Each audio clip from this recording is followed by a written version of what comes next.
Hello friends, income tax की ये हमारी 4th क्लास है जिसमें हम डिस्कस करने वाले हैं basis of charging of income tax कि जो इनकम टैक्स हम लगाते हैं उनके क्या बेस हैं, किस आधार पर हम इनकम टैक्स लगाते हैं। ठीक है, इसका फर्स्ट पॉइंट हमें क्या कह रहा है, क्या बताता है हमें first point, income tax is annual tax on income, कि इनकम टैक्स क्या है, एक एनुअल टैक्स है इनकम पर।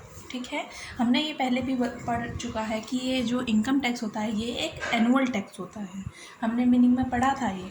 सेकेंड पॉइंट कह रहा है income of the previous year is taxable in the next following assessment year at the rate or rates applicable to that assessment year. However, there are certain exception to this rule. पहले आपको previous year और assessment year को बता देती हूँ। ये क्या होता है, प्रीवियस ईयर होता है पिछला साल। ठीक है, पिछले साल, प्रीवियस ईयर का मतलब पिछला साल, और असेसमेंट ईयर का मतलब करंट ईयर जो चल रहा है। तो जो हमने प्रीवियस ईयर में जो इनकम कमाई उस पर हम करंट ईयर में टैक्स देंगे, कौन सी डेट से, जो डेट डिसाइडेड है। ठीक है, और जो करंट ईयर होगा उसको हम क्या बोलते हैं, असेसमेंट ईयर भी बोलते हैं। और लेकिन इसमें क्या है, कुछ एक्सेप्शन भी हैं इस रूल के, कि जो प्रीवियस ईयर की इनकम पर टैक्स लगेगा असेसमेंट ईयर में। ये जो एक्सेप्शन है इनको हम बाद में डिस्कस करेंगे। थर्ड पॉइंट क्या कह रहा है, tax rate are fixed by the annual finance act, कि जो टैक्स रेट होती है वो कौन फिक्स करता है, एनुअल फाइनेंस एक्ट। ये डिसाइड करता है कि टैक्स की रेट क्या होगी।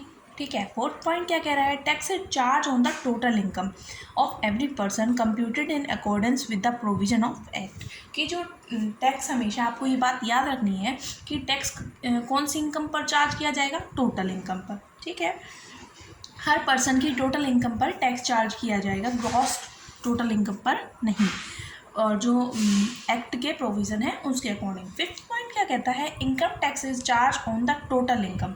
हाँ, ये मैंने आपको बता दिया कि इनकम टैक्स कौन सी इनकम पर लागू होगा, टोटल इनकम पर लगेगा। सिक्स पॉइंट क्या कहता है, income taxes to be deducted at the source of income और पेड इन एडवांस और as provided under provision of this act, कि जो प्रोविज़न है एक्ट के उसको उसके अकॉर्डिंग इनकम पर हम उसी टाइम टैक्स कटवा देते हैं, उसी टाइम भी टैक्स कटवा सकते हैं, जिसको हम टैक्स एट सोर्स कहते हैं। ठीक है, और ये लेकिन ये कब संभव है, प्रोविज़न ऑफ द एक्ट के अकॉर्डिंग। अब ठीक है, उम्मीद है आपको basis of charging of income tax समझ आए होंगे। Thank you so much for this video. अगली वीडियो में हम बात करेंगे प्रोसीजर ऑफ इनकम टैक्स की, कि इनकम टैक्स कैसे लगाया जाता है। Like and share and subscribe और कमेंट ज़रूर कीजिएगा। Thank you.